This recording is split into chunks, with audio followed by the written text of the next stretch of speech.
bonjour et bienvenue à Impact Pod. Alors moi c'est TK, Terry Kaufman, l'américain de ce groupe d'amis réunis par le rugby. Et là je suis très content d'avoir pour la 5e fois sur notre émission ici à Impact Pod, c'est Miguel Fernandez, notre super agent sportif de Wasserman. Salut Miguel et bonne année. Salut, tous mes vœux, plein de bonnes choses pour cette nouvelle année à tous. Bah écoute, ça fait 5e fois, tu vois, t'es avec Serge Betsen, je pense qu'il est passé pas mal de fois, Jonathan Best a passé pas mal aussi, mais je pense que, et DJ Planner, en fait, on voit tous les ans pour parler de Top 14, mais je pense que 5e, t'es le plus honoré, on va dire, entre guillemets, d'être venu, c'est vraiment un grand... Ah, c'est vraiment un grand plaisir. Je pense que je te dois un cadeau, quelque chose comme ça. Hein. On va faire comme à Augusta pour le golf, une veste. Ah, bonne idée. Bon, moi, j'ai pensé à une petite casquette, mais bon. J'attends la casquette pack de potes, avec grand plaisir. Ouais, voilà, c'est vendu. Donc voilà, tu es agent sportif, en fait, depuis très longue date.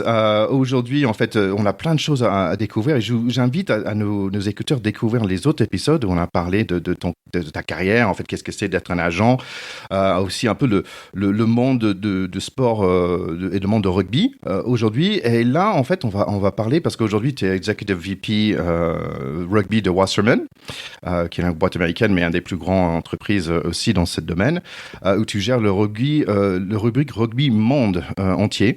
Et voilà, la dernière fois qu'on a parlé, il y a 18 mois, tu venais de prendre le poste.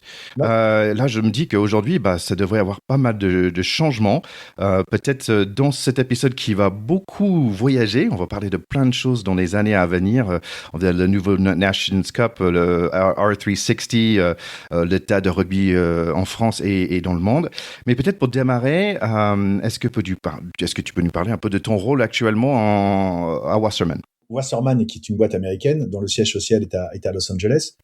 En fait, c'est une société de marketing sportif qui gère des talents, aussi bien des talents sportifs que des talents artistiques. Puisqu'aujourd'hui, on travaille avec des musiciens, des artistes, des acteurs.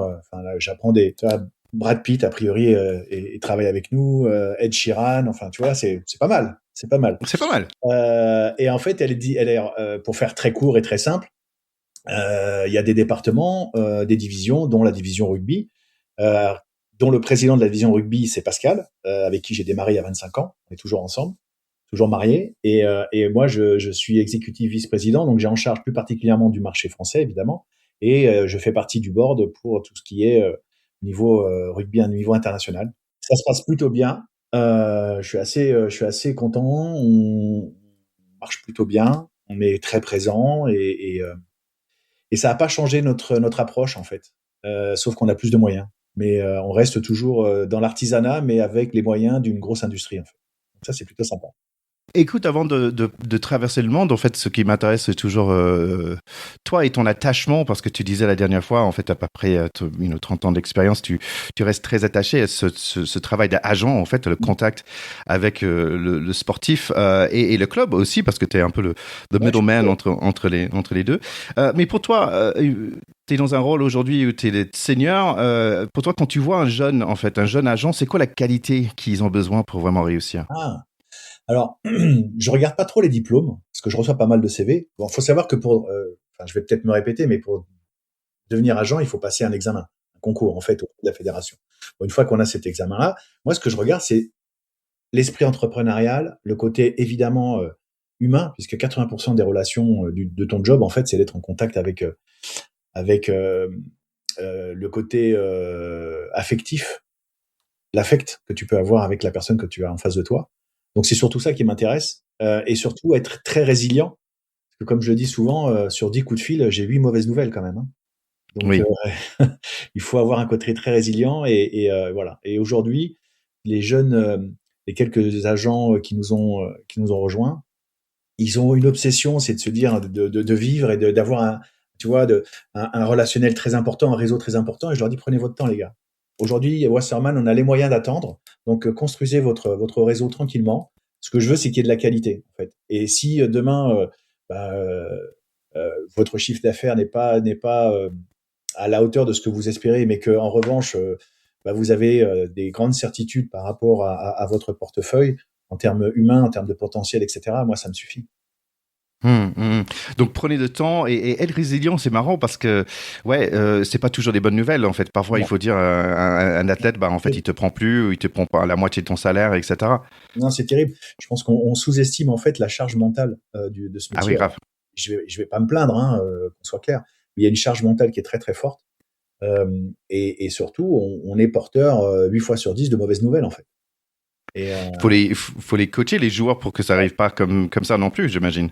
bah, les clubs, faut annoncer des mauvaises nouvelles aux clubs, faut annoncer des mauvaises nouvelles aux entraîneurs, aux préparateurs physiques, aux joueurs, enfin à tout le monde. Donc il faut, voilà. Après, moi, j'ai un principe de base. Je pense que tout peut se dire, mais il faut bien Hmm. le dire. Oui, ok, intéressant. C'est marrant parce que je me dis c'est pas un métier pour moi. Je suis un peu trop dans l'empathie en fait, et Il j'aurais dû faut, beaucoup de mal à. si, il faut être très empathique, mais il faut aussi avoir, et c'est peut-être aussi mon rôle maintenant, avec un peu d'expérience. L'empathie, pour moi, c'est fondamental. Pour autant, il faut aussi savoir garder un peu de distance parce que sinon, tu coules. Ouais. Et en parlant de ce métier qui a peut-être changé pas mal depuis ce temps, c'est quoi le plus grand changement depuis tes débuts à toi? C'est l'approche des différents acteurs, que ce soit les présidents, que ce soit les joueurs, les entraîneurs. Euh, Ce sport, enfin, qui était une discipline, est devenu un sport et maintenant est devenu un métier. Donc en fait, euh, les différents acteurs aujourd'hui de l'écosystème du rugby ont une approche très professionnelle en fait, comme si c'était enfin pas comme si, c'est un métier. Donc ça a énormément changé. C'est-à-dire que les dialogues que tu peux avoir avec certains jeunes joueurs il y a une projection qui se fait chez la majorité d'entre eux en disant bah, voilà, j'en suis là, qu'est-ce qu'il me faut pour arriver à tel niveau, etc., etc. Pour les coachs, c'est pareil, et pour les présidents de clubs, c'est aussi on est sur des plans à 3 ans, des plans à 5 ans, quoi. Donc ouais, c'est devenu hyper professionnel. Très. D'accord. Mais il y a aussi, il manque quand même dans le rugby ces côtés star et parler un peu au-delà. Il manque un petit peu ce côté-là encore. Ouais, alors, il y a deux choses. C'est que, faut savoir que le rugby est un milieu très conservateur, hein, dans l'esprit. Et que, en définitive, on n'a jamais voulu de star dans le rugby. La star, c'est l'équipe. Euh, Oui, t'as joué au il n'y a pas rugby, d'assist par exemple. voilà, t'as joué au rugby, j'ai joué au rugby. On te disait toujours que le maillot appartient à personne. Le Ouais. numéro appartient à personne. C'est d'ailleurs pour ça que, si tu veux, encore aujourd'hui dans le top 14, il n'y a pas de nom dans le dos du maillot. Tu vois, il y en a en équipe de France, il y en a en Angleterre, etc. Moi, je suis assez partagé, en fait. À titre personnel, je suis un peu schizophrène. Je suis dans cette mouvance de dire, on fait partie d'un collectif. Ce qui est important, c'est le service, c'est l'individu au service du collectif.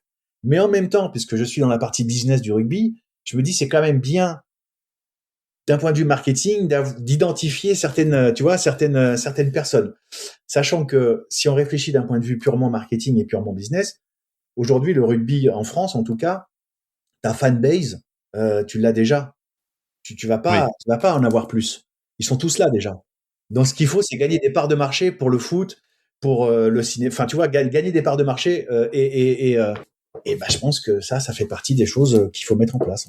Ouais, on parlera de MLR aussi et c'est ce qui est en train de se passer là-bas. Et je pense que même si on a envoyé Antoine Dupont aux États-Unis pour jouer au rugby, ça marchera pas parce qu'en fait, eux, ils ont pas forcément la connaissance de rugby assez pour comprendre que c'est vraiment un star aussi. Donc, oui, c'est assez complexe. Parlons de représentation en fait de ton métier dans le média. Est-ce qu'il y a une admission ou par moi, par exemple, quand je passe agent sportif, je pense à Jerry Maguire, en fait, le film avec Tom Cruise. Et pour toi, c'est quoi le meilleur série ou le meilleur film que tu as vu où tu dis ouais, c'est pas mal, c'est assez proche à ce que j'ai vu dans le quotidien. Bah, il n'y en a pas beaucoup, en fait, pour être honnête. Euh, Jerry Maguire, c'est très romancé, mais c'est très chouette, hein. C'est un bon film, Ouais, hein. ouais, c'est assez romantique en fait, sa C'est un façon de bon faire. film. C'est un bon film. C'est assez représentatif de ce que l'on fait, même si là, on est dans un sport business US, américain, qui est un peu différent de ce qui se fait et ce qui se pratique en Europe. Moi, alors, si on parle de films de sport en général et d'un côté un peu business, moi, il y en a un que j'aime beaucoup, c'est Moneyball, le stratège, Ah oui, grave, ouais. avec Brad Pitt, qui est tiré d'une histoire vraie. Je trouve ça très intéressant comme approche. Et je sais qu'il y a certains recruteurs et certains clubs de rugby qui essayent d'avoir cette approche aussi un peu Moneyball, tu vois. C'est assez Ouais, rigolo. les Mais bon. statistiques, on va dire. Ouais, mais ça Ouais, ouais. marche. Après, bon, tu sais, c'est ce que disait Mark Twain, hein. Il y a 3 types de mensonges, hein, dans la vie. Il y a les petits mensonges, les gros mensonges et les statistiques. Donc, les chiffres clairs. Très bien. Mais franchement, Moneyball, c'est un super film. Et Ouais, même, bon, on n'a pas besoin d'être super grand fan de baseball pour le suivre et comprendre l'effet des statistiques. Écoute, là, on va passer à 2025 parce que bon, voilà, on est début de notre année 2026. Mais pour revenir un peu sur cette année, je pense que pour nous, une des grandes choses à Pack the Pod, c'était aussi le Coupe du Monde féminine, parce qu'on a eu le plaisir d'avoir Amélie qui a rejoint l'équipe. On a fait beaucoup d'épisodes. Moi, je suis très fier de notre couverture de ce dernier Coupe du Monde. Toi, dans ton métier, parce qu'on a parlé la dernière fois de la future de sport, et en fait, le sport, c'est un produit. Tu m'as dit, mais en fait, il faut aussi avoir un produit pour 50% de la population. Et je trouve que le sport féminin avance à grands pas. Mais ça, c'est mon avis. Est-ce que toi, tu as des ressentis ou est-ce qu'il y avait des retombées positives, des bénéfices, on va dire, de ce dernier Coupe du Monde? alors, je pense qu'en termes d'inscription et de licenciés féminins, je pense qu'il y a eu effectivement une belle progression. J'ai pas les chiffres, mais je sais, pour en avoir discuté avec certains membres de la Fédé, qu'effectivement, il y a une croissance en termes d'inscription de filles dans des clubs de rugby. Aujourd'hui, ce qui manque quand même pour le rugby féminin, en tout cas en France, c'est sa professionnalisation au niveau des clubs.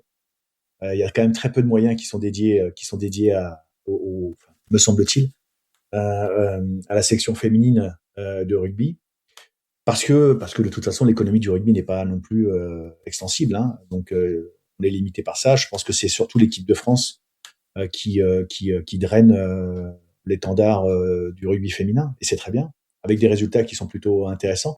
Mais tu vois quand même la différence avec les Anglaises, où là, t'as une professionnalisation qui se fait de manière un peu plus avancée que chez nous. Tu vois quand même, il y a une belle différence quand même, hein. Au niveau des Ouais, résultats, il y ouais. a une belle différence. Il faut ramener Lona Meyer ici en France, ça serait pas mal. La super américaine avec un following le rugby, le joueur de rugby le plus grand follower. C'est une cliente de Wasserman, me semble-t-il. Eh, tiens, voilà. Tu peux me mettre en contact peut-être. 2025 aussi, ça veut dire que le Six Nations, en fait, de l'année dernière, bah, en fait, on est à que un petit mois de notre Six Nations de cette année. Et en revenant, bah, en fait, on a gagné les Six Nations, même si j'ai pas forcément ce ressenti-là, mais en fait, on a été plutôt pas mal l'année dernière. Donc, dans le sens qu'on avait juste perdu, le seul match qu'on a perdu, c'était contre l'Angleterre par un petit point. Et sinon, on a mis 43 sur Pays de Galles, 47 sur, 73 sur Italie, 42 sur Écosse. Comment tu sens à venir, en fait, ces Six Nations à venir? Moi, je pense qu'il sera dans la continuité avec l'émergence de nouveaux venus que l'on a vu à l'occasion de la Nations Cup de cet automne. Alors, c'est marrant parce que j'ai un peu le même sentiment que toi. C'est-à-dire que l'équipe de France a effectivement gagné le tournoi Destination, mais j'ai pas l'impression qu'on ait gagné. En fait, je pense qu'on est à ça du Grand Chelem. Oui, Et c'est cette frustration d'avoir en plus perdu contre nos ennemis préférés, les Anglais. Si tu veux, c'est ce qui a peut-être un peu. Et puis il y a eu la blessure d'Antoine Dupont aussi, qui est pas, tu vois. Donc ça a eu quelques événements un peu dommageables. Mais c'est vrai, la France a gagné le tournoi Destination. Elle est encore favorite cette année, même si pour moi, le vrai favori, et ça va en faire hurler beaucoup, c'est l'Angleterre. Je pense que les Anglais oui. sont très, très, très forts. Ouais, j'ai la même senti aussi parce qu'en sortant de ce Autumn Nation, nous on était avec ce match contre l'Afrique du Sud, ça nous a un peu mis un coup de froid, on va dire. Bon après on est revenu contre Fidji et Australie, mais je trouvais que l'Angleterre ils montaient en croissance en fait pendant leur Autumn Nation. Je pense que l'Angleterre aujourd'hui pour moi est favorite de ce tournoi destination. Alors je crois qu'on les reçoit. On reçoit l'Irlande, la France reçoit l'Irlande, l'Angleterre et l'Écosse, je crois. Donc c'est une année paire. Donc on va voir. Et l'Écosse, ils sont toujours, allez, quatrième. Est-ce que c'est l'année? Parce qu'ils sont pas loin. Je trouve que quand on regarde leurs arrières, tu dis, mais ils sont pas loin. Ouais. Et l'Irlande, ça fait 2 ans environ qu'on dit, ils sont un peu sur la descente, mais quand même, ils restent très costauds. Ils avaient gagné quand même 4 matchs avec un seul perte l'année dernière. Est-ce que c'est l'année, finalement, tu penses que Irlande va baisser un peu et Écosse va remonter?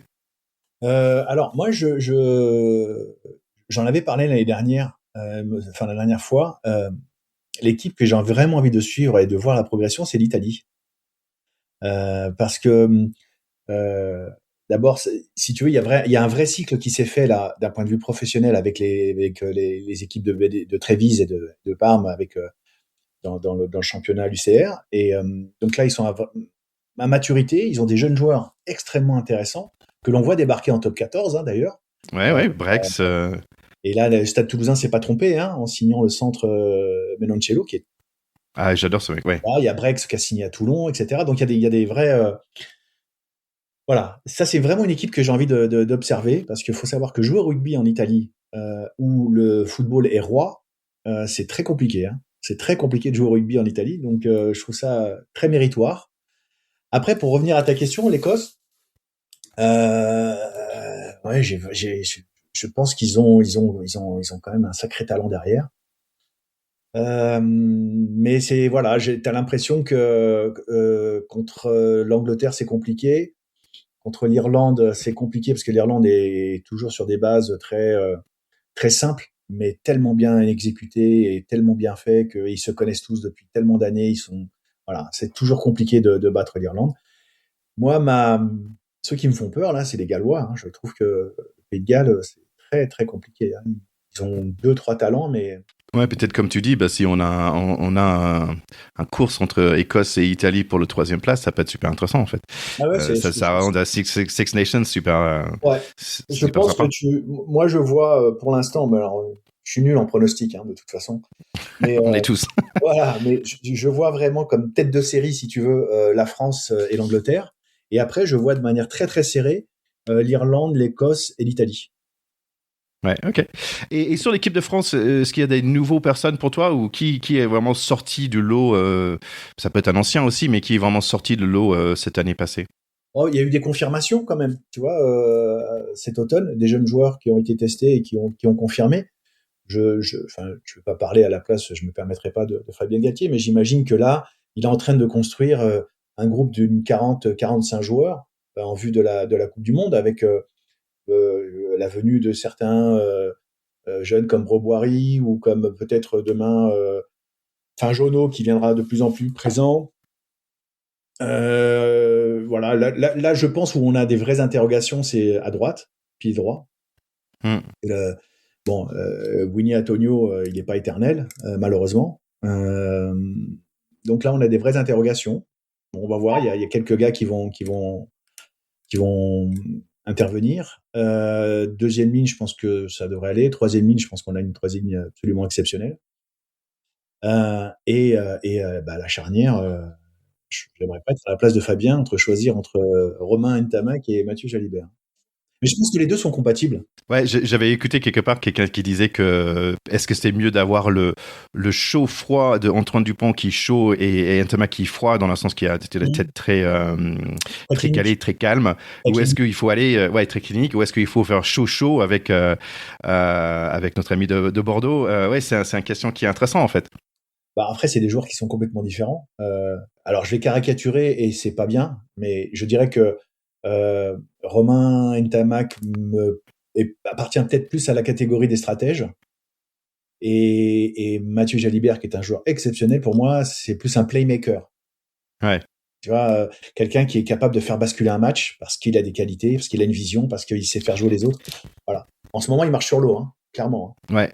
Mais en plus, quand tu dis UBB aussi, là, s'il joue avec presque son équipe derrière UBB, parce qu'il y a les deux ailiers, il y a les deux centres aussi, aussi qui jouent sur l'équipe de France. Ouais, c'est carrément l'équipe de France, UBB, en fait. Ouais, c'est l'arrière de UBB, donc c'est intéressant. Mais après, tu peux imaginer que, tu vois, Romain Ntamak, c'est ce qui avait été fait un peu. Hein. Romain Ntamak est quelqu'un qui va vraiment asseoir le jeu avec Antoine Dupont pendant 50-60 minutes. Et ensuite, quand tu as bien fatigué les mecs d'en face, tu mets Mathieu Jalibert qui va t'électrocuter tous les mecs, quoi. Ça peut être sympa. Oui, mais la question c'était, il me semble est-ce qu'il va accepter ce rôle aussi, parce que ouais, c'est autre chose. Ouais.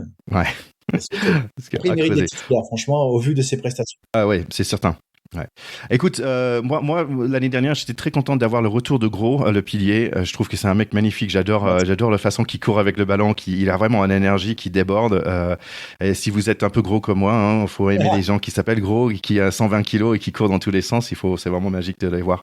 Écoute, on passe en 2026 sur The New Nations Championship, qui va être en 2026 et aussi en 2028. On n'a pas vraiment pris le temps ici à Pack de Potes de s'asseoir et en parler. Donc là, si j'ai bien compris, en fait, c'est un nouveau. En fait, pour moi, c'est un espèce de repackaging des Autumn Nations et des Summer Series aussi. En fait, dans le sens que c'est toutes les équipes de Six Nations, plus Argentine, Australie, Nouvelle-Zélande, Afrique du Sud, et les deux, on va dire, Invitational, c'est Japan et Fidji. Et tous ces 12 équipes, en fait, ils ont organisé, on va dire, tous les 2 ans, donc en dehors de World Rugby, on va dire, en dehors de Coupe du Monde et des Lions, un espèce de programme qui est fait en 2 étapes, le parti été et le parti automne. Hiver, ouais, avec une espèce de finale, on va dire le meilleur équipe de l'hémisphère nord contre le meilleur équipe de l'hémisphère sud qui va se passer à Londres 2026. Est-ce que c'est un bon récapitulatif en fait de ce truc-là? C'est très bien. En fait, là, World Rugby a donné une visibilité sur des matchs que les non-fans de rugby ne comprennent pas. C'est-à-dire que quand on parle de test match, quand tu as joué au rugby, quand tu connais le rugby, tu sais qu'un test match, c'est hyper important. Ceux qui ne sont pas du monde du rugby te disent, ouais, c'est un match amical en fait. Sauf que le match amical n'existe pas en rugby. Dans l'esprit, ça n'existe vraiment pas. Donc je pense que c'est un bon repackaging qui permet de créer une compétition et de hiérarchiser de manière très lisible aussi bien pour les amateurs de rugby que pour ceux qui ne sont pas amateurs forcément ou très fans de rugby. Ils auront une vision très très claire. D'accord, c'est une compétition qui a lieu sur 2 périodes et qui va faire un classement et à la fin donc c'est une compétition qui va permettre de mieux vendre le produit rugby. Forcément, c'est plutôt intelligent. De donner un intérêt, j'ai envie de dire sportif, même s'il existait auparavant, mais de manière beaucoup plus marquée sur ces matchs-là, et de permettre à des gens qui ne sont pas du milieu du rugby, mais qui aiment le sport et qui aiment l'équipe de France globalement, mais qui ne sont pas des fans de rugby, d'avoir une lisibilité et d'avoir une clarté en tout cas pour ces gens-là. Et ça, je trouve ça plutôt malin. Ouais, je suis d'accord en fait. Et en fait, ça fait plusieurs années maintenant que bien sûr je suis le rugby. Et en fait, l'Autumn Nations autour de Covid, en fait, ils avaient commencé à faire cette espèce de ranking et de faire un mini tournoi pendant l'Autumn Nations. Et je trouvais ça assez chouette. Je suis comme toi. Au fait, mon cher Théo avec sur l'émission, il dit ouais, c'est un truc pour l'argent, etc. Ouais. Toi, tu dis bah oui, il y a un moyen d'avoir plus de l'argent. Ok, oui, c'est vrai. Mais en même temps, je suis un peu de ton avis qui est on rend les matchs friendly avec un peu plus d'enjeu en fait. Finalement, il y aura un enjeu. Il n'y aura plus de match friendly. C'est vraiment, c'est une compétition. Mais ce qu'a fait le football avec, je crois que comment ils l'appellent en football, la Nations quelque chose aussi. Ils ont la même compétition, une compétition qui ressemble en tout cas à ça. Mais je trouve ça. Je te dis, ça va permettre aux gens non fans de rugby d'avoir une visibilité, d'avoir une vision très claire de classement mondial des équipes. Et peut-être aussi pour avoir donné plus de temps à Japon et Fidji, qui sont des pays un peu loin, aussi de jouer contre des très très bons niveaux aussi. C'est le but du jeu. Après, est-ce que tu aurais... Enfin, il y a la même compétition entre la 13e place et la 24e. Faut savoir qu'il y a aussi... donc la Géorgie se retrouve en face de l'Espagne, du Portugal, etc., etc. Donc tout ça, c'est pour faire le classement mondial, en fait. Oh, ok, chouette. D'ailleurs, dans un mois, j'y vais à Géorgie, la Suisse. Donc, si tu veux un scout sur place, je te dirai qui j'ai vu qui était bon. Tiens, il faut regarder le 15 de Géorgie. Et en fait, la Géorgie, si tu veux, alors je sais pas comment ils vont faire ensuite, mais donc tu as le premier tiers, le tier 1, qui va jusqu'à la 12e place. Et ensuite, tu as le tiers 2, deuxième tiers. Et je pense qu'à un moment ou à un autre, ils vont faire la bascule entre le premier du deuxième tiers qui va intégrer le tiers. Parce qu'il y a des enjeux pour les fédérations qui sont colossaux. Ok, intéressant. Donc finalement, peut-être pas dans le côté Six Nations, The Six Nations reste Six Nations, mais en fait, dans ce fameux dans ce nouveau plutôt Nations Cup, Nations Championship, pardon, on peut avoir des nouveaux. Ouais, ça peut être super chouette. Cool, parce que ça nous comble ce besoin de voir un peu plus de Georgie en fait aussi, et que ça change un peu. Et puis regarde si tu peux des matchs. Moi, c'est mon métier, mais j'ai regardé des matchs de l'équipe d'Espagne, de l'équipe du Portugal, de la Suisse. C'est bon, voilà. Il y a effectivement un écart, mais c'est très rafraîchissant. Et c'est bien que justement ces équipes-là soient intéressées à une compétition qui aura pour enjeu de monter. L'Uruguay, par exemple. L'Uruguay, c'est comme la Géorgie, c'est des équipes qui peuvent vraiment prétendre à intégrer le premier tiers. Hein. Les États-Unis, peut-être un jour. Ne me fâche pas, s'il te plaît. Écoute, est-ce que mais ça veut dire non plus qu'il n'y a pas plus de matchs, en fait. C'est juste une réorganisation des matchs qui existaient, en fait, déjà. Alors, c'est le seul. Alors, le point noir, j'ai envie de te dire, mais qui n'est pas lié uniquement à la Nations Rugby Championship, mais qui est lié à l'agenda international en général. Parce qu'il faut pas oublier que d'ici, je sais plus, 1 an ou 2 ans, on va avoir aussi la Coupe du Monde des clubs. Oui, c'est sur ma liste. On va parler. Donc, si tu veux, moi j'ai un seul bémol, c'est que aujourd'hui, un joueur de rugby ne peut pas jouer plus de 25 matchs par an. Physiologiquement, ça devient très compliqué, ça devient très risqué. Et je trouve qu'aujourd'hui, on demande de plus en plus aux joueurs. Il y a surtout les internationaux. Alors évidemment, ça concerne une 40aine de joueurs en France, mais c'est des gars qui jouent 25 voire 30 matchs. Et là, ça devient très compliqué physiquement pour eux, quoi. Physiologiquement, il y a un problème, il y a un vrai problème de risque et de santé. C'est le seul, voilà. Alors après, je sais que la fédération et la ligue essaient de trouver un mode opératoire pour limiter l'utilisation de certains joueurs. Tu vois, c'est des joueurs ciblés. Donc les internationaux leur dire, bah voilà, typiquement la discussion, c'est le club je donne des exemples qui sont. Le club de Bordeaux ne pourra pas utiliser plus de 12 fois ou 15 fois Damien Penaud, par exemple. Parce que le reste du temps, il va jouer avec 10 fois avec l'équipe de France. Et il aura son quota de 20, entre 20 et 25 matchs. Moi, je suis Bordeaux, je suis pas très content quand même. Ah, d'accord, parce que c'est toi qui payes. Je paye 100% du salaire et je peux l'utiliser qu'à peine la moitié.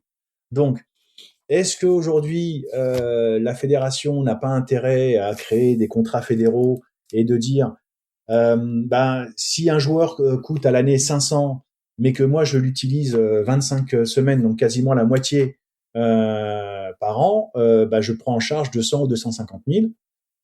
Et le club prendra le reste, ce qui soulagera le club, ce qui permettra au club d'embaucher et de signer peut-être des joueurs un peu plus jeunes. Enfin, tu vois, il y a peut-être un écosystème à réfléchir, mais qui est pas simple, qui est vraiment pas simple. Et donc c'est 25. Pardon. C'est 25 matchs, c'est écrit en or, ça, écrit en encre en fait. Cette idée c'est de pas encore dans le marbre. C'est pas encore inscrit dans le marbre. La réflexion, c'est de se dire, est-ce que aujourd'hui on n'a pas intérêt à limiter le nombre de matchs joués par les internationaux en club. C'est c'est des discussions entre. Alors je sais pas si ça va aboutir, mais en fait le départ de ça, c'est les joueurs jouent trop, les internationaux jouent trop. Ouais, je suis content de l'entendre aussi, ce genre de choses, et pour la protection des joueurs, et aussi ça veut dire en tant que spectateur, parfois, il faut que je suis OK sur l'idée que je vois pas les stars qui vont venir jouer tous les matchs non plus. Et on parle. C'est pour ça que c'est très difficile, parce que quand tu es un club, peu importe le club, où tu as 3-4 internationaux, et aujourd'hui tu fais ta campagne d'abonnement, ta campagne marketing de club. Là on parle business, pur et simple. Où tu vas avoir des sponsors, tu leur as dit voilà, ça va vous permettre et que finalement ces 4 ou 5 joueurs internationaux, tu les as 50% du temps. C'est pas facile à vendre à ton public, à tes sponsors, de leur expliquer que mais les joueurs internationaux, tu les auras pas tout le temps. Ouais, si je paye pour acheter les Lakers, un ticket pour aller voir les Lakers, je veux voir LeBron, quoi. Donc c'est ça. Ouais. C'est ça. Ouais. Mais est-ce que ce système, est-ce que ça va éviter un peu, comme moi j'ai le sentiment ces 2 dernières tournées d'été, il y avait beaucoup de joueurs complètement inconnus. Là, quand on était allé en Nouvelle-Zélande, c'était carrément notre équipe C, pas équipe C, c'est pas gentil, mais équipe B bis, hein, en fait. Donc tu vois, c'est l'équipe bis de l'équipe B. Est-ce que ce nouveau système de Nations Cup, est-ce que ça va éviter potentiellement ça? En fait, la seule chose qui peut éviter ça, le fait d'avoir effectivement des joueurs pas connus du grand public, on va dire comme ça, ou pas les titulaires que l'on s'imagine, c'est de moins jouer. C'est aussi simple que ça. C'est-à-dire qu'aujourd'hui, tu as des joueurs comme Thomas Ramos ou comme Lucu ou qui étaient pas loin de 30 matchs et faire une tournée en Nouvelle-Zélande, jouer 3 fois les All Blacks alors que tu as joué déjà 25 matchs Ça fait mal. ou 30 matchs, c'est dur quoi. Ouais. D'abord et puis tu te mets en danger physiquement, enfin c'est très sérieux. Donc la seule façon d'éviter ça, c'est effectivement de réduire le nombre de matchs. Et moi ce qui m'inquiète aujourd'hui, alors moi je suis personne dans le milieu du rugby, mais ce qui m'inquiète, c'est que quand je fais l'addition entre les matchs de championnat, les matchs internationaux, donc la Nations Rugby Cup, les 6 nations, la Coupe d'Europe, et demain le championnat du monde des clubs, je me dis mais c'est plus possible. Je sais pas comment on fait. Alors Ouais, t'as raison. c'est impossible. Et quand on revient sur, c'est toujours incroyable que la NFL c'est que 17 matchs. Entre guillemets, avant le playoff, en fait, c'est que 17 matchs et ça marche à tonnerre. Donc peut-être trop de rugby, ça tue le rugby. Je te rejoins, mais là c'est ma vision un peu moins fan, mais plus dans le business. C'est que à force d'exposer un produit, tu le dévalorises. Mm-hmm. Aujourd'hui, du jeudi au dimanche, tu peux avoir du rugby tout le temps à la télé. Je pense que tu peux fatiguer les gens. Pas les fans. Les fans qui aiment le rugby, ils regarderont toujours ça. Mais l'objectif aujourd'hui du rugby, c'est pas de conquérir le cœur de ceux que tu as déjà à la maison. C'est d'aller chercher des parts de marché dans le football, dans le basket, dans le hand, dans le cinéma, dans le théâtre, etc. C'est d'aller chercher des gens qui ne sont pas dans le rugby. Je sais pas si cette sur-médiatisation du rugby et cette surexposition du rugby est bonne. Et je pense qu'aujourd'hui, et ça c'est une opinion évidemment qui est personnelle, pour gagner, en fait, le rugby, le produit rugby, alors c'est pas très joli ce que je dis, mais il a 2 batailles à gagner, à mon sens. La première bataille, c'est de gagner ses parts de marché, dont je viens de parler, d'aller conquérir d'autres personnes, d'autres fans. Comment faire que mon épouse et ma fille, qui ne connaissent rien au rugby, viennent au stade ou se mettent devant la télé. Ça, c'est la première des batailles. Et la deuxième des batailles, c'est de gagner les territoires, la géographie. Parce qu'aujourd'hui, on est un peu des consanguins dans le rugby. C'est le Sud-Ouest beaucoup, et c'est bon. Il y a Vannes aujourd'hui. Enfin, il y a des clubs qui se structurent. Donc, comment on peut faire pour justement faire en sorte de gagner ces territoires. Et moi, la question que je me pose, c'est une fois qu'on est d'accord sur ces 2 objectifs-là, quel est le meilleur vaisseau pour atteindre cet objectif-là? Est-ce que c'est le top 14 ou est-ce que c'est l'équipe de France? Quel est le bon cheval sur lequel il faut miser? Est-ce que c'est le top 14 qui va nous faire gagner ses parts de marché et gagner ses territoires, ou c'est l'équipe de France? Et c'est très important comme décision, parce que si tu choisis le top 14, eh bien, en fait, quelque part, tu vas continuer à faire un peu le système d'aujourd'hui, où tu vas énormément appuyer sur les clubs, et des fois, tu vas avoir des tournées où tu vas avoir des joueurs en équipe de France, mis à part les spécialistes, personne ne connaît. Ou alors, tu dis, c'est l'équipe de France qui va nous permettre de gagner ces 2 batailles. Et à ce moment-là, il faut que tu reconstruises complètement ton championnat, parce qu'en fait, tu mets l'équipe de France en haut de la pyramide, et c'est elle qui est prioritaire sur tout. Comme en Nouvelle-Zélande, comme en Angleterre, comme en Afrique du Sud, etc., etc. C'est un choix.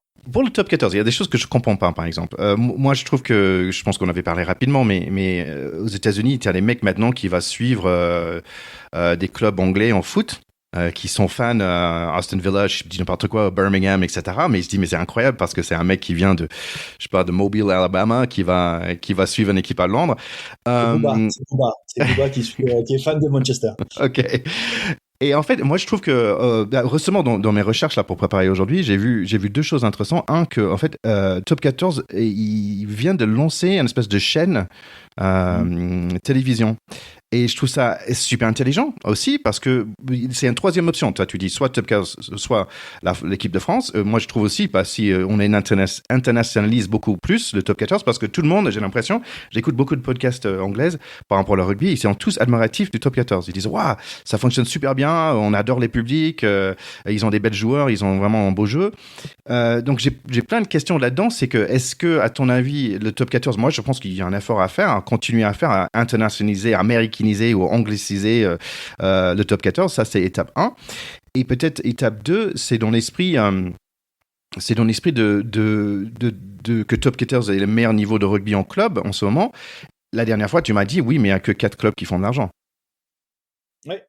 Ça reste toujours la même. C'est toujours la même chose. Hein. Ouais.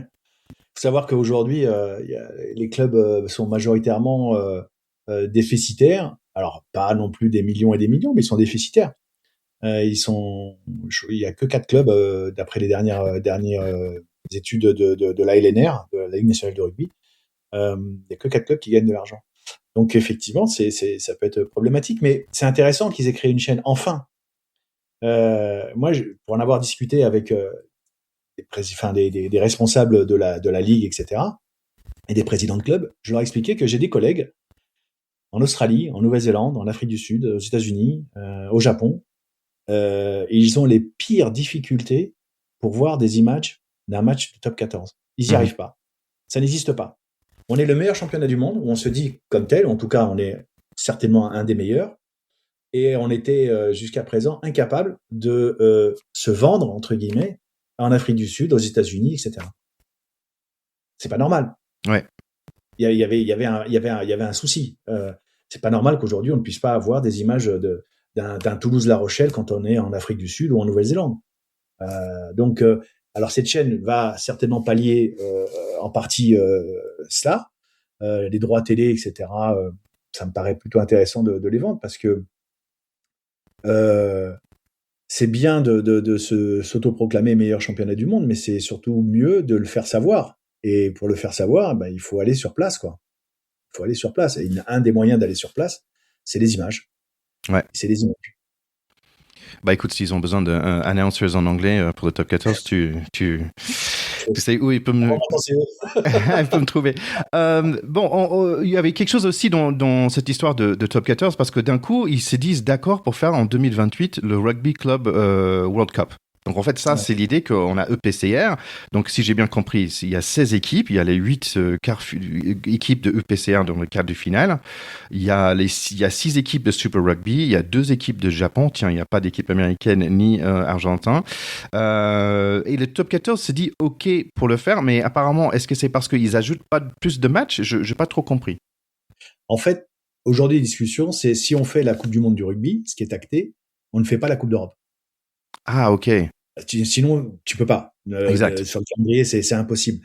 Donc, j'ai pas la réponse, mais je pense que la discussion aujourd'hui, c'est de dire tous les 4 ans, on met la Coupe d'Europe de côté et on fait cette compétition-là. Et toi, tu le vois comment ça... Parce que moi, ça me semble super loin, en fait. Apparemment, c'est acté depuis presque 1 an, mais il n'est pas sur ma radar, en fait. Alors, comment je le vois? Tant qu'on peut mélanger les cultures, les façons de jouer, les façons de voir le rugby, moi, ça me plaît. Oui. Moi, je trouve ça génial. Demain, Stade Toulousain Crusaders, j'achète. Hein. J'achète tous les jours. Moi, ça me plaît énormément. Ce type de compétition me plaît énormément. Après, c'est toujours pareil. Il faut pas que ce soit au détriment de la santé des joueurs. Il faut pas que ce soit au détriment de la santé financière des clubs. Donc, il faut être respectueux de tout ça. Il faut pas que ce soit juste un produit marketing où on se dit on va prendre potentiellement les 16 meilleurs clubs du monde et on leur fait faire une compétition. Tu vois, un peu comme la Coupe du Monde des clubs de foot. En France, on l'a suivi parce qu'il y avait le PSG, mais sinon, moi, je sais même pas qui a gagné l'année dernière, tu vois. Donc, il faut faire attention, mais, enfin, franchement, avoir un match, UBB, Hurricanes. Hurricanes, Ouais. ça peut le faire, quoi. Ouais, ça peut être pas mal, ouais, quand tu le dis comme ça. Pas mal, franchement. Ouais, mais ouais, je sais pas pourquoi, mais j'ai l'impression, tu vois, dans le marketing, ils disent, give them what they need or give them what they want, et en fait, là, j'ai pas l'impression d'avoir su que j'avais besoin de ça, tu vois. Ouais. Je pense que c'est aussi une réponse, et c'est peut-être un sujet qu'on va aborder, c'est une réponse qui a été faite par rapport au R360. Ouais. C'est-à-dire que de manière officielle, aujourd'hui, tu coupes court à la possibilité de... En tout cas, tu essaies d'amoindrir la force que pourrait avoir le R360 avec ce type de compétition. Donc chez nous, à Pactepot, on n'a pas encore abordé ce sujet de R360. Est-ce que tu peux nous donner un brief, mais qu'est-ce que c'est exactement ce truc qui devrait arriver en 2028? Alors, ce que j'en sais, aujourd'hui, c'est une compétition qui va réunir 6 à 8 franchises, masculines et féminines. Il y aura aussi des franchises de rugby féminin. La compétition se déroulerait, suivant le nombre de franchises, sur à peu près 14 week-ends. Et l'organisation de cette compétition, ce serait sur des week-ends où tu aurais 2 matchs le vendredi, 2 matchs le samedi, concerts, DJ, un peu à l'esprit du Seven. Ok. Donc c'est tout un package avec des spectacles et des matchs de rugby. Donc c'est une autre façon de voir c'est un vrai, comment dire, c'est un vrai spectacle, voilà, de rugby. Et pour ça, le R360 s'est dit, voilà, on a besoin de 280 joueurs à peu près et on veut les meilleurs. Si on veut vendre notre produit, il faut qu'on ait les meilleurs joueurs. La philosophie de R360, qu'on soit d'accord ou pas, hein, mais eux, ils se disent, voilà, messieurs les joueurs, on va faire du business grâce à vous, mais on va vous récompenser. C'est-à-dire que vous allez gagner 2 fois plus en jouant 3 fois moins. C'est ça l'accroche. Et aujourd'hui, ce qui est un peu inquiétant, c'est que moi, ça fait 25 ans, plus de 25 ans que je suis dans le milieu, et que toutes les décisions structurantes ou les décisions organisationnelles très fortes qui ont été prises dans le milieu du rugby professionnel français ont rarement pris en considération la vie des joueurs. Et là, pour une fois, tu as quelqu'un qui dit à des joueurs, bah, non seulement je te prends en considération, mais je vais te récompenser pour ça. Donc, quelque part, je trouve qu'on est, et je me mets dedans, hein, on est un peu victime du fait d'avoir un peu trop tiré sur la corde, à mon avis, des joueurs, et on a laissé cet espace, ce vide que R360 pourrait combler. Une fois qu'on a dit ça, ils ont repoussé jusqu'en 2028. Ils devaient démarrer en 26, 27. Donc j'ai pas mal de gens qui m'ont dit, bah, ça y est, c'est mort, ça va pas le faire, c'est 28, etc. Moi, l'explication que j'en ai eue, elle est beaucoup plus subtile que ça. C'est-à-dire qu'aujourd'hui, ils savent très bien que les plus gros joueurs de la planète sont tous à 80% engagés avec leur club jusqu'à la Coupe du Monde. Donc s'ils démarrent en 26 ou en 27, ils n'auront pas les meilleurs joueurs. Enfin, que eux considèrent comme meilleurs joueurs. Alors qu'en 28, quand tu vas expliquer, tu vas aller voir les internationaux français, anglais, irlandais, etc., tu vas leur dire, bah voilà, vous n'allez pas faire la prochaine Coupe du Monde, venez 2 ans chez nous, vous allez moins jouer, vous allez vous régaler et vous allez bien gagner votre vie. Je pense que le discours sera beaucoup plus pertinent. Et le business plan derrière tout ça, j'imagine que c'est solide. Je pense que c'est l'inconnu, en fait. Ouais. C'est vraiment l'inconnu aujourd'hui parce que je sais qu'il y a des gros sponsors. Alors, tu parlais effectivement du rôle de Wasserman. Il faut savoir que la personne qui est en charge des relations avec les joueurs, etc., c'est un ancien de Wasserman qui a quitté Wasserman, il s'appelle Marc, que je connais bien, pour ce projet-là, auquel il croyait beaucoup. Il croit toujours beaucoup d'ailleurs. Et donc, effectivement, bon, je connais la personne, c'est pas un fou, quoi. Donc, c'est qu'il a eu, j'espère en tout cas, certaines garanties sur la faisabilité de la chose. Nous, Wasserman, en tout cas en France, on a juste eu un accord d'exclusivité, savoir que tout joueur qui évolue sur le sol français, qui souhaite rejoindre le R360 est obligé de passer par nous. Voilà, on a un accord d'exclusivité. Mais en même temps, il y a on va dire des nations qui disent non, bah, si tu fais les R360, tu joueras plus pour l'équipe de France, par exemple. Ouais. C'est pour ça que 2028, c'est pas idiot. Parce que tu vas avoir une génération de joueurs là qui ont aujourd'hui 28, 29 ans, qui feront pas la Coupe du Monde aux États-Unis en 31. Et eux, ça peut les intéresser de faire 2 ans en R360. Ouais, moi personnellement, dans mes recherches, je me disais, mais en fait, c'est bien, ok, je t'entends dans le sens que, ok, on paye mieux les joueurs, ils jouent moins, ça c'est, ok, je l'entends carrément, mais en fait, en même temps, c'est un truc un peu sans histoire, sans âme, sans... On est purement dans du spectacle, de l'entertainment pur et dur. je dis pas que je suis favorable à ça, hein, qu'on soit clair. Hein, je défends absolument pas R360. C'est leur. Moi, j'observe juste des nouveaux acteurs qui veulent, parce qu'on a déjà eu ça. Hein, il y a déjà eu, il y a 20 ans ou 25 ans, c'était Murdoch à l'époque, je crois, qui voulait faire aussi et qui a provoqué en fait le professionnalisme. Mhm. C'est-à-dire que je sais pas si l'histoire va se répéter, mais il y a 25 ans, Murdoch, je crois que c'est Murdoch, il faudrait rechercher, il voulait créer un championnat professionnel. À l'époque où le professionnalisme n'existait pas encore. On est en 95, donc il y a plus de 30 ans. Et ça a tellement pris, il y a eu c'était tellement proche de le faire que finalement, les instances du rugby, on se dit, mais non, mais il faut qu'on bascule et qu'on devienne professionnel. Donc, si tu veux, le projet de l'époque a provoqué la professionnalisation du rugby. Si un projet comme R360 peut provoquer le fait que l'on soit beaucoup plus, comment on va dire ça, regardant et en tout cas qu'on écoute un peu plus les joueurs qui sont quand même les acteurs principaux de ce sport, en évitant d'avoir des multiples compétitions, des multiples matchs au risque d'abîmer leur santé. Si déjà ça peut, le R360 peut provoquer ça, c'est marrant que l'histoire puisse se ok, répéter. je t'entends. Ça me donne envie de rechercher, en fait, parce qu'avant de NBA, il y avait des ABA aussi, et avant la NFL. C'est une fusion Ouais. Et, différences. et, et d'ailleurs, il y a un super documentaire sur pourquoi le foot n'a pas réussi aux États-Unis. Et j'oublie le titre, il faut absolument que je le retrouve. Et c'était super intéressant par rapport à. En fait, il y avait une espèce de super équipe à New York dans les années 70 avec tous les mais avec Pelé, etc. Ouais, le Cosmos. Ouais. Et ce documentaire, il est magnifique en fait. Il faut absolument le voir si vous êtes fan de sport. Ok, bon, on le laisse là. Donc c'était intéressant parce que là, tu me dis, ok, c'est prendre soin des joueurs. Ok, je l'entends carrément. Mais en même temps, on avait dit avant, mais est-ce qu'il y a trop de rugby aussi? Est-ce qu'il y a trop d'offres sur le marché? Ça ajoute encore un autre offre, un autre concurrent. La concurrence, c'est jamais mauvais, peut-être. Je sais pas. Ouais. Ça serait une autre ligue. Ça serait une autre ligue. Ouais. Mais encore une fois. Il y a des choses qui sont intéressantes.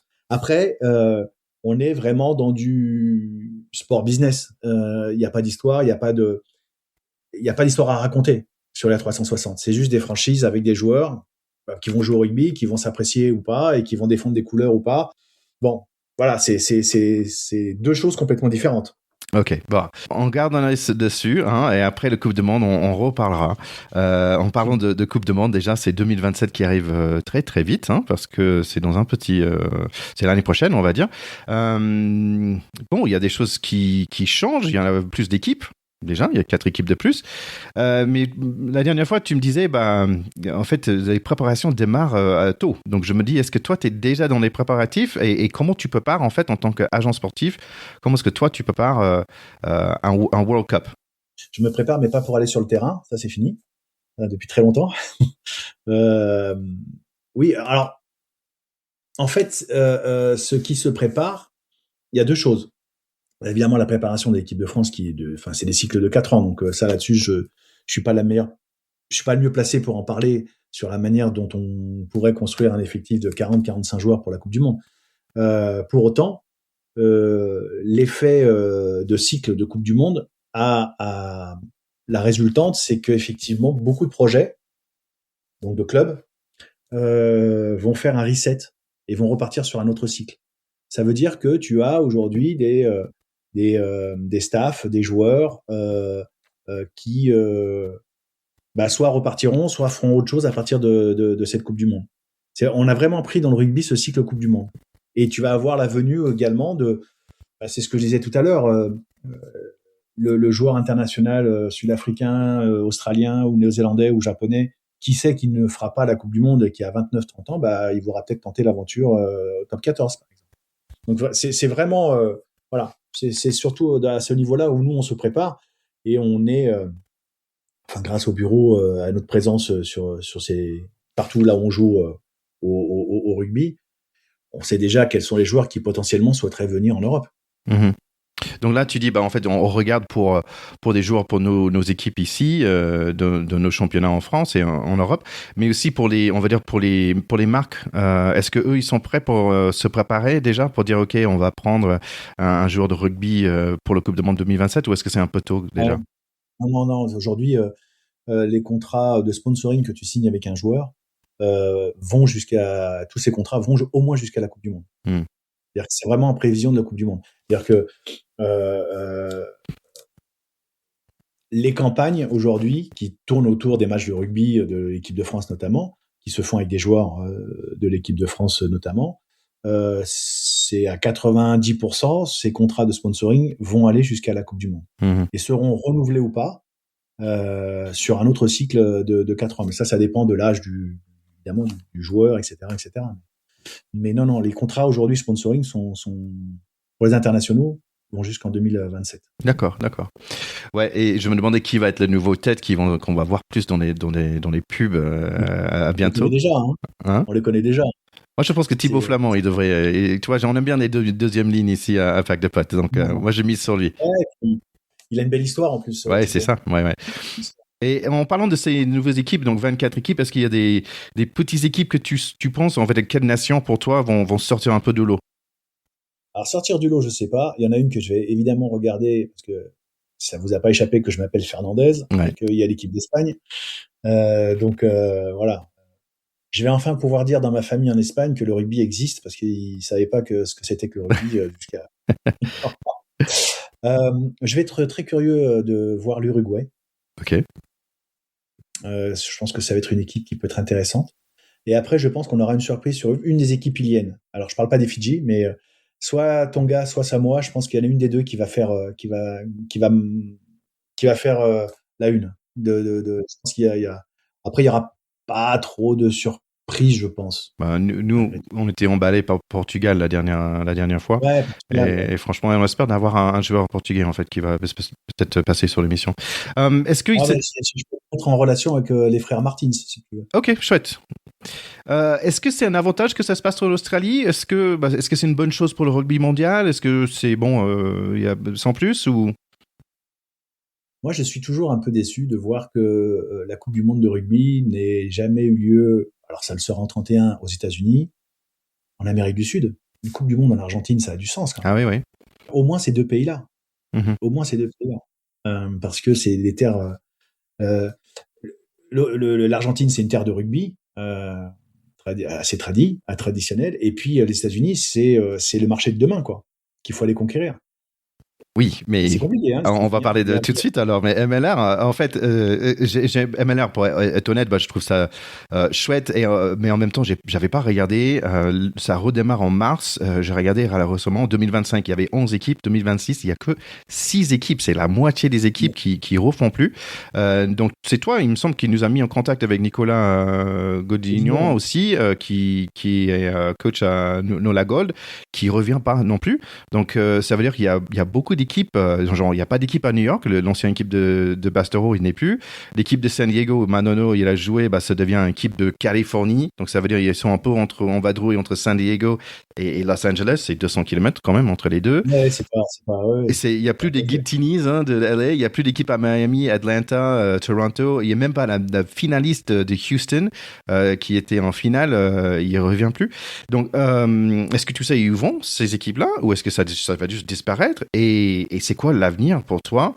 Parce qu'avant, tu me disais, c'est bien parce que des équipes, des joueurs français, c'est une autre option. Pas les jouer aux States, ça peut être sympa. Mais là, si des équipes disparaissent, est-ce qu'il y a un futur en fait de rugby aux States? Moi, je pense que le futur, si futur doit y avoir aux États-Unis, et il y aura forcément, parce que on joue au rugby aux États-Unis depuis très très très très longtemps. Hein. Oui. Il faut savoir que dans les universités, les Ivy League, etc., c'est-à-dire les universités un peu prestigieuses de la côte Est, on joue au rugby depuis que le rugby est rugby quasiment. Donc il y a une terre de rugby.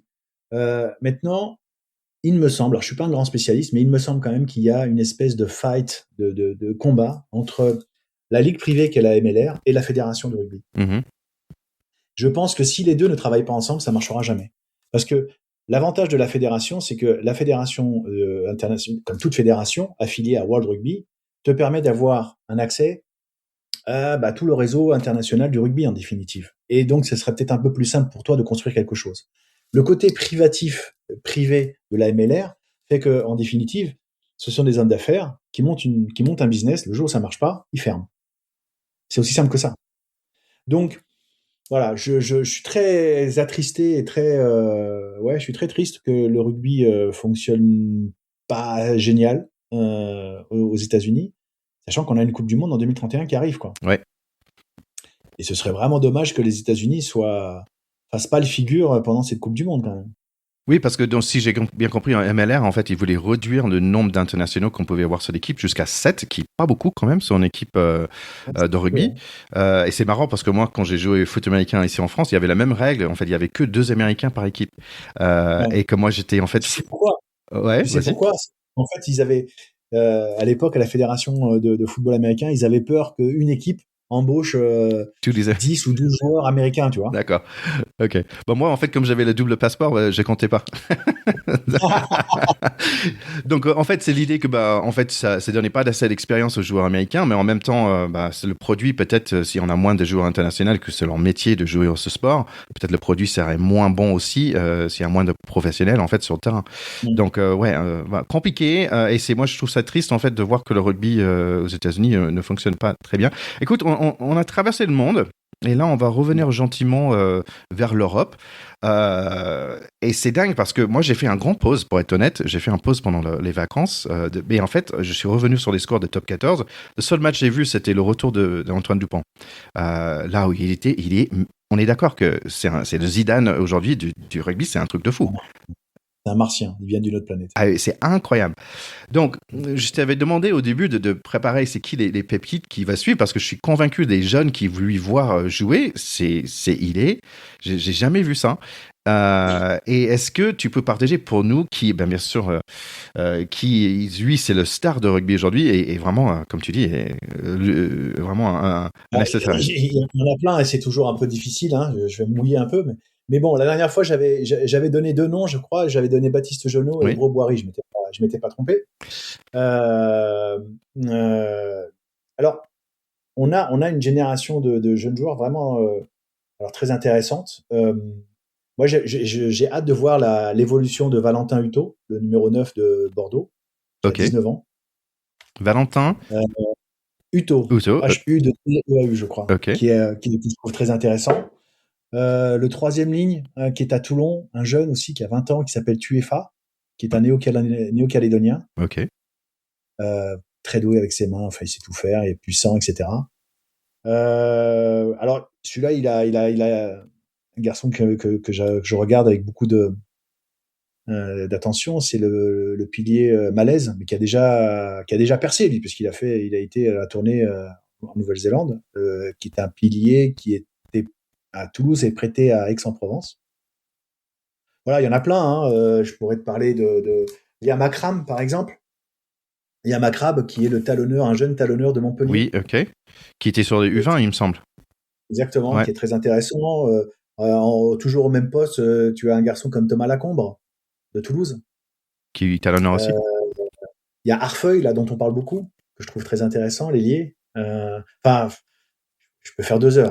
Hein. En fait, moi, je trouve ça super important parce que, tu vois, dans le système universitaire aux États-Unis de foot américain, tu sais qui va, en fait, on parlait de draft assez souvent, et donc tu sais les stars avant qu'ils arrivent dans la NFL.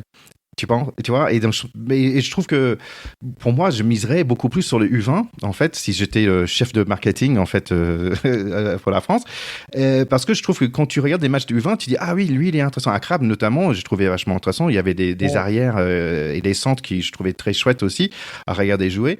Et ça me donne envie de regarder. Moi, je trouve qu'on vit vraiment en belle époque. Ça me fait penser à un certain moment où j'avais 6 équipes que j'avais envie de voir. Tu vois, quand il y avait Alain Rougerie à Clermont et après il y avait toujours Serge Betsen à Biarritz. Tu vois, j'avais une raison de regarder 6 équipes différentes. Et je trouve que le top 14 aujourd'hui, c'est un peu comme ça aussi. Parce qu'il y a vraiment plein de gens à voir. Mais je pense qu'il faut. Peut-être c'est pas du tout français et c'est pas du tout rugby de mettre la lumière sur des jeunes parce qu'en fait, t'es jeune jusqu'à 25 ans presque, tu vois, dans le rugby. Ouais, alors après, c'est très compliqué parce qu'au rugby, d'abord, on n'aime pas trop mettre la lumière sur des individus. Ça, c'est culturel dans le rugby. À tort ou à raison, hein. C'est comme ça. Et ensuite, il y a quand même, quand tu es jeune, il y a beaucoup d'internationaux de moins de 20 qui n'ont pas passé le cap chez les pros. Mais c'est la même chose au football américain. Hein. T'as des numéros 1 de draft qui sont catastrophiques. Oui, hein. on est d'accord. Maziel, etc. Enfin, il y en a un paquet. Hein. Ouais. Donc c'est toujours compliqué parce que c'est un pari. En revanche, ce qui serait intéressant, et si ceux qui nous écoutent veulent ont du temps à y consacrer, c'est de regarder ces 5 dernières années l'équipe des moins de 20 à chaque fois. Et tu vas t'apercevoir que 80% de ces mecs-là sont tous pros aujourd'hui. Et certains sont même avec la grande équipe de France. Donc on a une espèce de d'éclosion générationnelle qui est hyper intéressante et qui commence et qui continue, et qui perdure. Donc on est d'accord, il faut mettre plus de lumière sur les U20.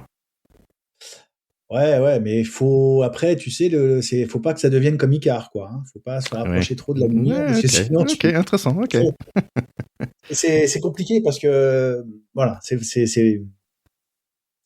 sais pas si à 20 ans, la différence entre un athlète anglo-saxon, c'est qu'il est très jeune, il est formaté pour parler devant la caméra, tu vois, il est formaté à ça. Grave.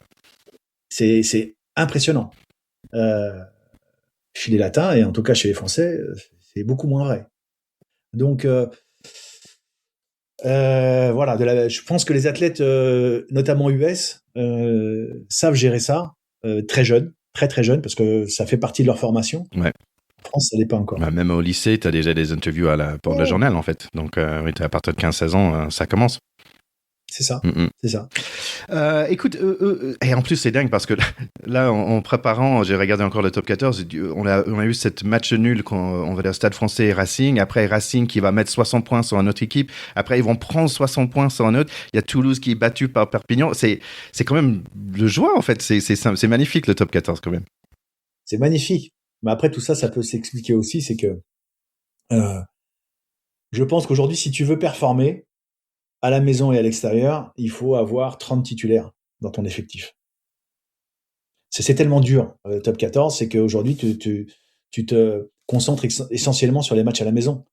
Comment se fait-il que La Rochelle prenne 60 pions ou je sais plus combien, contre Stade Toulousain, ou que le Racing en prenne 60 à Bordeaux, quoi, à l'extérieur. Donc, si t'as pas 30 titulaires, c'est très difficile d'être compétitif aujourd'hui, chez toi, et à l'extérieur. Et je fais le même parallèle avec la Coupe d'Europe. C'est-à-dire qu'aujourd'hui, je pense que potentiellement, tu as 2-3 clubs qui peuvent faire de bons résultats en Coupe d'Europe. Je parle de clubs français, parce qu'ils sont suffisamment étoffés en termes d'effectifs. Si aujourd'hui, tu veux jouer sur les deux tableaux, à savoir top 14 et Coupe d'Europe, il te faut 35 titulaires. Sinon, c'est pas possible. Il y a des questions qui viennent à l'esprit quand tu vas en EPCR, mais en fait, c'est ton sujet préféré, en fait, c'est de salary cap, ça reste quand même le même. T'as pas un boost de salary cap quand t'as des matchs de plus à jouer? Ouais, mais en l'UCPR aujourd'hui, le salary cap, c'est géré par les Français, donc ils ont rien à dire là-dessus. Mais tu vois, ce que je veux dire, c'est que si j'ai plus de matchs à jouer, je devrais avoir plus d'argent pour être capable de jouer plus de matchs, non? Alors, tu devrais avoir plus d'argent pour pouvoir essayer d'avoir un peu plus de joueurs, surtout. Alors, il faut savoir que le salary cap, il va augmenter pour l'année prochaine. Ah, ok. C'était une question que j'avais. C'est à 10,7 millions? Ça va passer à 11 millions. Ok. Et tu vas avoir un crédit de ce qu'on appelle les joueurs de l'équipe de France, qui va être... alors, je crois que la formule, c'est jusqu'à 5 joueurs, c'est 180 par joueur. Donc, c'est pas de l'argent qu'on te donne, hein. C'est l'autorisation de dépenser 180 000. Ok. Tu reçois pas plus d'argent, hein. Si t'as pas l'argent, tu le dépenses pas, hein. Enfin, si t'as 11 millions de salary cap, t'as 2 joueurs en équipe de France, tu as un crédit de 2 fois 180. D'accord? Donc, ça veut dire que tu as un crédit, ça veut dire qu'on te donne pas cet argent. On te donne pas 2 fois 180 000. Mais tu peux as l'autorisation de dépenser. D'accord. De dépasser le salary cap. Pour combler l'absence des joueurs nationaux. Exactement. D'accord. Pour que 180 000, tu combles pas vraiment, tu remplaces pas un international avec 180 000 euros. Hein. EPCR. Et ça, c'est capé jusqu'à 5 et après, c'est dégressif. Ouais. EPCR, quand même, c'est un plaisir de voir aussi, mais en même temps, j'ai l'impression que ça a changé, où avant, c'était Leicester qui était le grand méchant, et aujourd'hui, je trouve que c'est plutôt Bath et Northampton où il faut faire gaffe, et franchement, Bath à regarder en ce moment, c'est vraiment, avec Finn Russell, mais franchement, c'est quel plaisir à regarder. Est-ce que, pour toi, qu'est-ce que tu vois dans le EPCR aujourd'hui? Donc, déjà, tu as dit qu'il y a peut-être 2 ou 3 équipes françaises qui vont percer. Ouais, alors moi je pense que et le Stade Toulousain et l'UBB vont, je pense, plutôt bien figurer. Je mets une petite pièce également sur Toulon. Après, je sais pas jusqu'où ils iront, mais voilà, c'est pour moi à mon sens, des équipes bien armées pour la compétition. Alors après, je vois effectivement Bath, je vois évidemment Leinster, Northampton. Pour moi, voilà, ça c'est euh, Toulouse, Bordeaux, Bath, Leinster, Northampton et les Saracens que j'oublie pas quand même. Pour moi, c'est un groupe de favoris. Voilà, ça va jouer. À mon avis, ça va jouer de là. Après, j'ai des outsiders que j'aime bien. Toulon, La Rochelle, les Stormers. Oui, l'équipe Sudaf. Ouais. Et donc ça peut être intéressant. Et puis moi, il y a une équipe que je trouve étonnante, que j'en fais un peu mon équipe surprise, c'est Glasgow. Ok, oui, c'est vrai, ils ont gagné leurs 2 matchs, il me semble. Alors ils n'étaient pas des grosses. On va voir ce que ça va donner contre les grosses écuries, mais je trouve que ça jouait plutôt pas mal. Je trouvais ça intéressant. Il y a une bonne ossature écossaise. Donc voilà. Après, je pense quand même que ça va tourner. La victoire finale, ce sera Bath, Northampton, Stade Toulousain, UBB, Leinster. Ça va jouer là-dessus, Saracens peut-être. On verra. De toute façon, c'est enregistré, donc on verra dans quelques mois, Ouais. quelques semaines. Et toi, est-ce que, donc je sais que c'est ton métier, mais est-ce que tu as de l'opportunité de regarder beaucoup de matchs? Alors, je regarde beaucoup de matchs, mais en fait, j'ai un outil vidéo qui me permet de séquencer et de choisir un peu ce que j'ai envie de voir. Parce que humainement, c'est pas possible de voir tous les matchs de top 14, de Pro D2, etc. Donc, je fais cette sélection-là, suivant ce que j'ai envie de voir, suivant comment, si je connais bien un joueur, comment est-ce qu'il est revenu de blessure, ou comment le club évolue avec un nouvel entraîneur, etc., etc. Donc, je fais cette séquence-là. Parce que sinon, c'est juste matériellement pas possible. Et alors, en plus, ce qui est terrible, c'est qu'aujourd'hui, alors, en 25 ans, j'ai perdu ce côté amateur au sens latin du terme, celui qui aime. C'est-à-dire que quand je vois un match de rugby de championnat, ben, je regarde pas comme un fan, en fait. Ah Et oui. c'est terrible, hein. Mais c'est comme un C'est terrible. réalisateur de film qui n'arrive pas à regarder des films, en fait. Ah, c'est terrible. En revanche, le seul moment où je me lâche vraiment et que je suis vraiment supporter, c'est pour l'équipe de France. Mais sinon, en club, c'est parce que voilà, je connais ce qui se passe, je sais ce qu'il y a derrière le rideau, je sais les implications que ça peut avoir, etc. Donc c'est pas super agréable. Ouais, parce que ouais, t'es en mode business en fait à ce moment-là. Pas juste business, mais Ah, humain aussi, parce c'est que humain, ouais, ouais, ouais, quand t'as un joueur c'est difficile. qui a un mauvais match, c'est difficile pour toi aussi. Ou un entraîneur qui est en train de perdre l'équipe, ou un club qui arrive pas. Tu vois, là, enfin, voilà, je sais qu'il y a des implications derrière et c'est compliqué pour moi. Ouais, je comprends. J'ai perdu ce côté amateur. Bah écoute, t'as déjà passé 1 heure avec nous. Je te remercie pour tout ce temps. Deux dernières Ok. questions. En fait, une c'est pas une question, c'est juste je voulais te remercier et de dire bravo en fait pour Néo Hero. On a eu l'opportunité d'avoir Raphaël Poulain plusieurs fois sur l'émission pour parler de santé de joueurs, santé mentale aussi des joueurs actuels et anciens. Et j'ai l'impression que ça vraiment ça prend de l'ampleur. Ouais, alors alors là pour le coup j'enlève ma casquette de Wasserman et ma casquette d'agent sportif, hein. Moi je connais Raphaël depuis toujours, enfin depuis qu'il est et il a fait partie de cette génération qui m'a donné envie de devenir agent. Pour la petite histoire, moi je suis licencié en amateur au Stade Français à l'époque où lui, avec des Mathieu Blin, des Pierre Abadan, des Salim Tebani, etc., et j'en oublie, sont champions de France Réchelle, donc junior, du Stade Français. Et je crois que je te l'avais déjà raconté l'anecdote, mais il y a un match qui s'organise entre le Stade Français et le Stade Bordelais en 99 pour commémorer les 100e anniversaire du titre du Brennus. Et on fait le voyage, à l'époque c'est 3 heures pour descendre sur Bordeaux, et on fait le voyage, il y a 2 équipes qui vont jouer, c'est les juniors, qui sont champions de France, qui vont jouer contre les juniors du Stade Bordelais, et on va dire l'équipe amateur, senior amateur du Stade Français contre senior amateur du Stade Bordelais. Et dans le trajet, je les connais ces gamins, je les vois à l'entraînement, ils finissent l'entraînement, moi je vais prendre le mien, etc. Et ils viennent me voir en me posant des questions, en me disant tiens, il faudra qu'on parle parce que là, Max Guazzini va me proposer un contrat, mais je sais pas ce que ça veut dire, le machin, etc. Et c'est resté, tu vois. Donc je connais Raph depuis cette époque-là, en fait. Et j'ai malheureusement vu ces difficultés sans pouvoir vraiment agir, parce que d'abord, un, tu sais pas comment faire, et deux, parce que lui-même n'était pas forcément dans une position très réceptive à ça. Enfin bref, tout ça pour dire qu'au lendemain du décès de Dominici, Christophe, avec Jérôme Fillol, Jean-Laurent Liénard, qui est pas quelqu'un du milieu du rugby, mais qui est amateur de rugby, et Raph Poulain, on s'est dit, il faut faire quelque chose, quoi. Il faut qu'on puisse aider. Alors, on pensait évidemment au rugbyman, parce qu'on était sous l'émotion et qu'on était tous issus du milieu de l'écosystème du rugby, mais en général, les sportifs en général, c'est comment on peut assister, aider et prévenir les risques médicaux, sociaux chez un sportif de haut niveau, quoi. Donc ça commence à se structurer. On a intégré dans l'association des gens opérationnels, Lorraine, etc., qui font un boulot exceptionnel. Et on a des ambassadeurs qui tournent dans les clubs, dans les associations, dans les fédérations pour expliquer un peu quels sont leurs vécus, leurs risques, etc. Il faut que ça puisse avoir un ressenti chez les jeunes sportifs. Et l'objectif, c'est de quelque part les mettre en relation avec des professionnels pour avoir les bons réflexes en tant que lanceur d'alerte, entre guillemets, quand tu sens qu'un gamin, ou pas d'ailleurs, pas forcément un gamin, mais quand un sportif de haut niveau est en danger ou en tout cas en difficulté.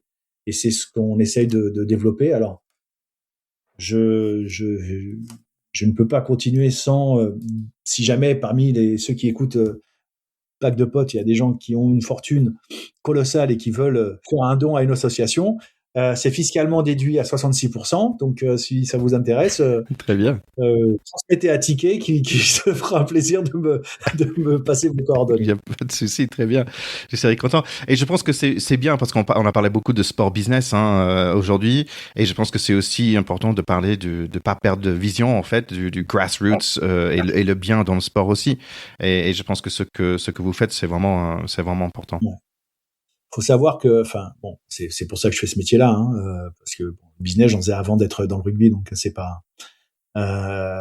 Faut savoir, dans le foot, par exemple, tu as à peine 2% des jeunes de centre de formation qui deviennent professionnels. Dans le rugby, c'est un peu plus, mais ils sont moins nombreux. Malgré tout, tu as 60% d'une classe d'âge dans un centre de formation qui ne deviendra pas professionnel. Donc ça veut dire qu'il y en a 40 qui réussissent à devenir professionnels, mais pas forcément au même niveau que son club, que son centre de formation, que son club d'origine. Des fois, tu deviens professionnel en 2e, voire en 3e division. Donc il y a beaucoup de gamins qui sont sur le bord de la route, quoi. Et c'est pour ça que c'est important d'avoir un double projet. C'est Pierre Dantin qui est un grand penseur du double projet, qui est à la fac de Aix-Marseille, qui a la chaire de je ne sais plus quoi d'ailleurs, mais qui est un grand penseur de là-dessus et qui est un grand défenseur du double projet. Et je pense que on oublie que le rugby, avant de devenir un métier, c'était un outil éducationnel, éducatif, et que c'est Monsieur Thomas Arnold, à l'université de rugby, dont il était directeur de la pédagogie, qui a mis en place le rugby, qui a créé les règles du rugby pour pouvoir faire jouer ensemble les petits, les grands, les gros, les maigres, les rapides, les lents, qu'ils soient tous solidaires, qu'ils aient c'est une période très violente, on est sous l'ère victorienne, qu'ils puissent s'exprimer violemment, mais tout en respectant une limite. Voilà, c'est lui le vrai fondateur du rugby en tant qu'outil éducationnel. Et on oublie que le rugby, ça a d'abord servi à éduquer les jeunes classes dirigeantes britanniques et aujourd'hui la population masculine et féminine des pays qui veulent bien le pratiquer. Super, merci pour cette histoire. J'avais pas entendu comme ça. Et ça me fait penser, en fait, tu vois, de Rugby Pod en Angleterre, en fait, c'est avec Jim Hamilton et Andy Good. Je suis pas sûr si tu as vu, ils ont fait un premier épisode sur YouTube. Je t'invite d'aller voir. Ils font un peu comme Ryan Reynolds et Wexham, là, où ils sont allés dans un club, donc le club de rugby, du village du rugby, pour essayer de les aider à remonter, en fait. Northampton, pour ceux qui connaissent pas. Pardon? Rugby. La ville de Rugby, c'est à côté de Northampton. Oh, ok. Et bon, à voir absolument sur YouTube, je trouvais ça génial. Ça fait un mois que j'avais vu ça et j'ai hâte de voir le deuxième épisode. Mais tu sais, moi, tu as en face de toi un fervent défenseur de la réhabilitation de la mémoire de Thomas Arnold. C'est-à-dire que c'est lui qui a vraiment créé le rugby. C'est pas notre ami Webb Ellis qui quand il est décédé dans le sud de la France, savait même pas qu'on jouait au rugby en fait. Et je pense que c'est plus un mythe qu'autre chose. D'accord. Thomas Arnold. En fait, dans l'histoire, mais je vais faire court. On n'est même pas sûr que ce soit Webb Ellis qui ait pris le ballon, en fait. et qu'il ait mis sous le bras, parce qu'il y avait un autre. Enfin, quand Thomas Arnaud, il réfléchissait à comment je peux, faire en sorte que les gars, un peu comme un esprit militaire, tu vois, puissent être tous ensemble. On lui a rapporté cette anecdote qu'il y avait un gamin qui un jour a pris le ballon sous le bras. Bon, c'est Webb Ellis a priori, mais il y en avait un autre qui s'appelait Emis. Je sais plus le nom exact, mais qui était moins, comment on va dire, moins bankable que Webb Ellis, parce que Webb Ellis faisait des études de liturgie pour devenir pasteur, Ok. et l'autre était plutôt un petit voyou. Ok. Donc on a gardé le bon, entre guillemets. Excellent. Écoute, je te remercie pour tout ce temps. Je te souhaite un super 2026, plein de santé, plein de belles choses. Est-ce que toi, tu as des objectifs ou des projets spéciaux pour cette année? Continue à faire ce qu'on a fait l'année dernière, mais en mieux. Ça marche. Ben, nous, on va essayer de faire le même ici à Pacte Pote. Parfait. Écoute, merci encore pour l'invitation. Merci. C'est toujours un grand plaisir de passer ce moment avec toi. Grand plaisir. Et j'attends la casquette. Ah, grave. Il faut que je travaille.